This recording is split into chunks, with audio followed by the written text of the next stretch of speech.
Friends, आज की कहानी है बंधन 7 फेरों का भाग 13। पिछले भाग में आपने पढ़ा कविता जी दिव्या को विचारों में खोया हुआ देखकर चिंतित हो रही थी। पता नहीं अरुण ने ऐसा क्या कह दिया जो दिव्या के चेहरे का रंग उड़ गया। अब आगे रात होने लगी थी। ललित जी सीधे ऑफिस से अरुण के यहाँ पहुँच जाते हैं।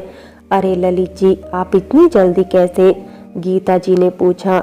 आज जल्दी निकल आया, वंश के बिना मन नहीं लग रहा था।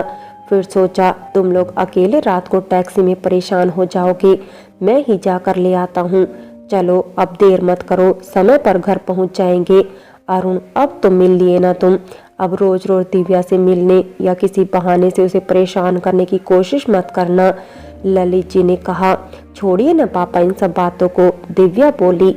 माँ जी, अब हमें आज्ञा दीजिए, हमें निकलना चाहिए, वंश के भी सोने का टाइम हो गया है। गीता का मन तो नहीं था कि दिव्या और वंश वहाँ से जाए, पर किस हक से रोके? उन्हें रोकने का हक तो बहुत पहले ही खो चुकी थी। सभी दिव्या और वंश के जाने की बात सुनकर मायूस हो गए। दिव्या ने वंश को गोद में ले लिया। अरुण, अब हमें चलना चाहिए, तुम्हारा जब भी मन करे तुम वंश से मिलने के लिए आ सकते हो। माँ जी, आप भी साथ में आ जाना और मौसी जी को भी ले आना। ललित जी आश्चर्य से दिव्या का चेहरा देख रहे थे। दिव्या को क्या हो गया अचानक से, ऐसा क्यों बोल रही है? कविता भी बड़े ही चक्कर में थी। ऐसा अरुण ने दिव्या से क्या कह दिया जिसने दिव्या का मन बदल दिया? अरुण के प्रति भावनाएं बदल गई। जो कल तक वंश को अरुण से दूर रखना चाहती थी, आज उसी ने अरुण को वंश से मिलने की इजाजत दे दी। जरूर अरुण ने किसी बात के लिए धमकाया होगा उसे। तीनों लोग घर जाने के लिए निकल गए। रास्ते में ललित जी मिरर में से बार बार दिव्या के चेहरे को देख रहे थे। दिव्या पता नहीं किस सोच में डूबी हुई थी। वंश बार बार उसे कोई बात पूछ रहा था और वह उसकी बातों का जवाब भी नहीं दे रही थी। यह देख वंश रोने लगा। कविता दिव्या से बोली, क्या हुआ दिव्या बेटा, मैं काफी देर से देख रही हूँ, तुम वंश की बातों का जवाब नहीं दे रही हो। देखो बेचारा बच्चा, रुला दिया ना तूने उसको। दिव्या यह सुन वंश को चुप कराने लग जाती है और फिर उसकी बातों का जवाब देने लगती है। मैं दिन भर से देख रही हूँ, तुम इतनी चुपचाप और परेशान सी क्यों हो? दिव्या सोच विचार से बाहर निकल कर आती है। क्या माँ, कुछ कहा क्या आपने?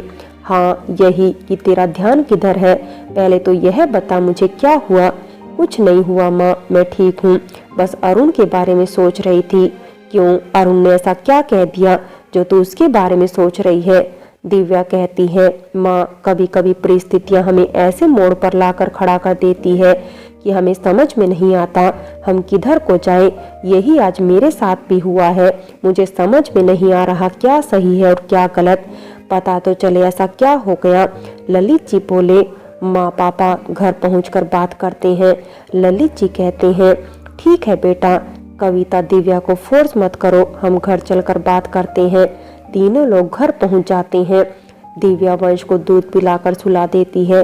कविता कॉफी बना लाई और फिर तीनों लोग ड्राइंग रूम में बैठकर बात करते हैं। अब बता क्या बात हुई है?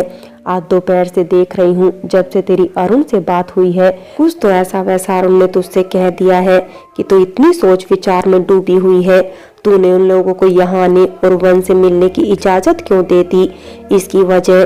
दिव्या बोली, बहुत बड़ी वजह है माँ। दिव्या अरुण की बीमारी के बारे में बताने लगी।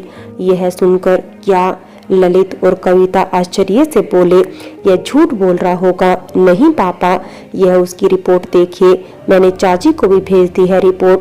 चाची डॉक्टर से सलाह लेकर 1-2 दिन में सारी जानकारी देंगी।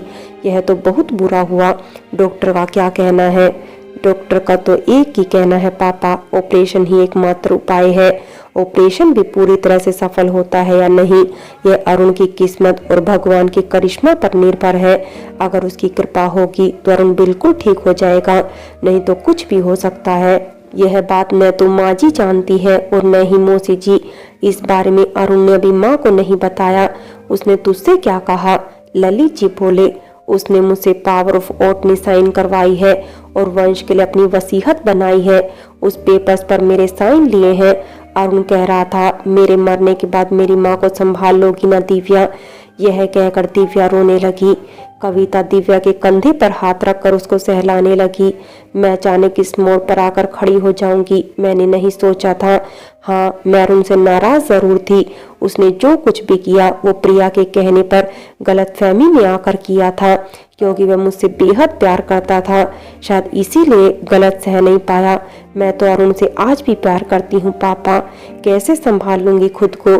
आज अरुण की हालत देखकर मैं अपने आप को संभाल नहीं पा रही हूँ। मैंने नहीं सोचा था ना कि मुझे यह दिन भी देखना पड़ेगा।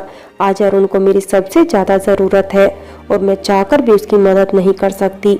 हमारे रिश्तों के बीच में दूरियां आ गई हैं पापा, और ऐसी दूरी जो हम लोगों को अजनबी बना रही है। बस एक ही रिश्ता बचा है, हम वंश के माता पिता है। इसीलिए मैंने उससे बोल दिया कि जब चाहे तब वंश से मिल सकता है। मैं नहीं चाहती कि वंश अपने पिता के प्यार से महरूम रहे। ये तूने अच्छा किया बेटा। हमें भी अरुण के लिए बहुत बुरा फील हो रहा है। नाराज तो हम अब भी हैं। उसने मेरी बेटी की जिंदगी बर्बाद की, पर इंसानियत के नाते हमसे जो बन पड़ेगा वो करेंगे। हम उसका बुरा भी नहीं चाहते। गीता जी ने तुझे हमसे ज्यादा बेटी की तरह प्यार दिया, जिसके लिए हम गीता जी की बहुत इज्जत करते हैं। ऐसी सास मिलना बहुत नसीब वालों को नसीब होती है। अरुण की गलती की सजा उन्हें तो नहीं दे सकते। भगवान ने खुद अरुण को उसकी गलती की सजा दे दी, तो हम भला कौन होते हैं उसको सजा देने वाले। तूने अच्छा किया, जो कुछ भी किया मैं तेरे साथ हूँ। अरुण ठीक तो हो जाएगा ना माँ, सिसकते हुए दिव्या बोली। अभी तक तो मैं अरुण से नाराज थी, पर फिर भी मैं जी रही थी। अगर उसे कुछ हो गया तो मेरे लिए जीना बहुत मुश्किल हो जाएगा पापा। मैं अरुण से चाहकर भी नफरत नहीं कर पाई पापा, और ना ही कभी कर पाऊंगी। मैं अरुण से बेहद प्यार करती हूँ और उसकी जगह जिंदगी में कभी किसी को नहीं दे सकती। दिव्या के आंसू रुकने का नाम नहीं ले रहे थे। तूने कभी किसी का बुरा नहीं चाहा, तो भगवान भी अब तुझे कोई बड़ा दुख नहीं देगा। यह मेरा विश्वास है बेटा। सब ठीक हो जाएगा, पर अब जो कुछ भी करना है जल्द से जल्द करना होगा। हाँ पापा, हमारे पास समय बहुत कम है, पर चाची के फोन का इंतजार है। सुनैना भी डॉक्टर से सारी जानकारी लेकर दिव्या को फोन करती है। डॉक्टर रिपोर्ट देकर वही बोल रहे थे जो डॉक्टर सिन्हा ने बोला था। अरुण का जल्दी से जल्दी ऑपरेशन करना होगा, क्योंकि ट्यूमर कभी भी फट सकता है। ऑपरेशन के बाद भी कह नहीं सकते कि अरुण पूरी तरह से ठीक हो जाए। वह कोमा में भी जा सकता है या अपनी याददाश्त भूल सकता है। अगर तुम्हारी किस्मत अच्छी होगी तो पूरी तरह ठीक भी हो सकता है, सुनैना ने कहा। मेरे ख्याल से इस बीमारी के बारे में गीता जी को भी बता देना चाहिए, ललित जी बोले। गीता जी अपने बेटे को इस ऑपरेशन के लिए तैयार कर सकती है। ठीक है, मैं अरुण से बात करती हूँ। ऑपरेशन कहाँ कराना ठीक होगा चाची? दिव्या, वहाँ तुम सब लोग हो और इंडिया में भी एक से एक डॉक्टर मौजूद है।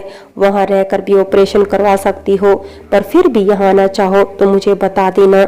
मैं यहाँ सारी तैयारी करवा दूंगी। थैंक यू चाची, मैं अरुण से बात करती हूँ, फिर आपको बताती हूँ। ओके बेटा, फोन रखती हूँ। सुबह अतुल और अंशु आते हैं। दिव्या, चलो शादी की कुछ शॉपिंग करनी है। दिव्या कहती है, आज मेरा मूड नहीं है अतुल, तुम दोनों चले जाओ। क्यों भाई, ऐसा क्या हो गया? दिव्या अतुल और अंशु को सारी बातें बता देती है। मुझे कुछ तो शक होता था जब सर अचानक मीटिंग छोड़कर अपने कैबिन में चले जाते थे। जब काफी देर बाद बाहर आते थे तो पसीने से लथपथ रहते थे। एक दो बार पूछने की कोशिश की थी, पर उन्होंने मुझे गुस्से में आकर डांट दिया। यह सुनकर अतुल भी टेंशन में आ जाता है। यह तो बहुत बुरा हुआ दिव्या। चल कोई बात नहीं, तू अरुण पर ध्यान दे, हम लोग अपना देख लेंगे। हो सके तो थोड़ा सा समय देती रहना। वैसे भी अभी हमारी शादी में बहुत टाइम है, तू पहले यह काम देख ले, यह ज्यादा जरूरी है। थैंक यू, तुम दोनों ने मुझे समझा। अब यह थैंक यू कहाँ से आ गया? तू भी ना दिव्या कभी नहीं बदलेगी। चल हम चलते हैं, कोई भी जरूरत हो तो फोन कर देना। सुनैना की बात सुनकर दिव्या ने अरुण से बात करने का मन बना लिया था। उसने अरुण को और गीता को घर पर खाने के लिए बुलाया। पापा, मैंने अरुण को आज घर पर बुलाया है और आज ही हम उससे बात करते हैं। फिर वह हाँ कहता है तो फिर आप माँ जी से बात करिएगा। मैं चाहती हूँ वंश को भी बता दूं कि अरुण उसके पापा हैं। वंश भी अपने पापा के बारे में पूछता रहता है। कहीं अरुण को कुछ हो गया और फिर वंश को पता चला कि अरुण उसके पापा थे, वंश मुझसे नफरत करने लगेगा। मैंने उसे क्यों नहीं बताया? अरुण उसके पापा थे। वंश मुझसे नफरत करे, मैं ये सह नहीं पाऊंगी। शायद तुम ठीक कहती हो दिव्या, हमें इस बारे में बहुत ही सोच विचार कर कदम उठाना पड़ेगा। ऐसा कुछ भी ना हो कि कल को कोई बात सवाल बनकर पूरी जिंदगी हम लोगों को परेशान करती रहे। हाँ पापा, मेरा भी यही विचार है।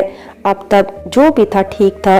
अगर अरुण बिल्कुल ठीक होता तो शायद मैं कभी भी वंश को सच पता नहीं चलने देती, पर अब नहीं, मैं आज ही वंश को बता दूंगी अरुण उसके पापा हैं। मैं तो यहाँ लौटकर भी नहीं आने वाली थी, कुछ दिन बाद आप लोगों को भी वहाँ बुला लेती। पिछली बातें भूल पाना बहुत मुश्किल है, पर अब जिंदगी के इस मोड़ पे आकर मुझे नहीं लगता अरुण को इतनी बड़ी सजा देनी चाहिए। उसकी जिंदगी का सबसे खुशनुमा पल होगा जब वंश उसे पापा कहकर बुलाएगा। अरुण को इतनी खुशी तो मैं दे ही सकती हूँ। ऑपरेशन के बाद जो होगा देखा जाएगा। जैसे तुम्हारी मर्जी बेटा, वैसे भी वंश पर जितना हक तुम्हारा है उतना अरुण का भी है। इस सच्चाई को झुटलाया भी तो नहीं जा सकता। अरुण की जगह अगर कोई और पिता होता तो सच्चाई जानकर अब तक वंश की कस्टडी का केस फाइल कर चुका होता। गीता जी और अरुण कभी भी यह नहीं चाहेंगे कि वंश तुमसे दूर हो, तो हमें भी उनके बारे में सोचना चाहिए। हाँ पापा, मेरा भी यही विचार है। कविता भी बीच में बोल पड़ती है। दिव्या सही है, मेरा भी यही विचार है। वंश को सत्य मालूम होना चाहिए। गीता जी उसकी दादी और अरुण उसके पापा हैं। ठीक है, आज हम अरुण से ऑपरेशन के बारे में बात करते हैं। अगर अरुण ऑपरेशन के लिए तैयार होता है तो हमें भी जल्दी से डॉक्टर से सलाह मशवरा करना होगा। शाम को अरुण और गीता जी अकेले आते हैं। अरे मौसी जी नहीं आई साथ में? मैंने तो खूब कहा छोटी से, पर छोटी बोली मैं क्या करूंगी, मुझे वहां जाना अच्छा नहीं लगता। कविता गीता को लेकर ऊपर वाले रूम में चली जाती है। चलिए हम लोग ऊपर चलकर बात करते हैं। वंश भी ऊपर ही खेल रहा है। दिव्या का पहले से ही प्लान था, माँ जब माँ जी को लेकर ऊपर चली जाएंगी तब अरुण से बात करेंगे। ललित और दिव्या अरुण के पास आकर बैठ गए। फ्रेंड्स, बाकी की कहानी अगले भाग में देखें, और अगर कहानी अच्छी लगी हो तो लाइक करें, शेयर करें और प्यार भरी कहानी चैनल को सब्सक्राइब करें।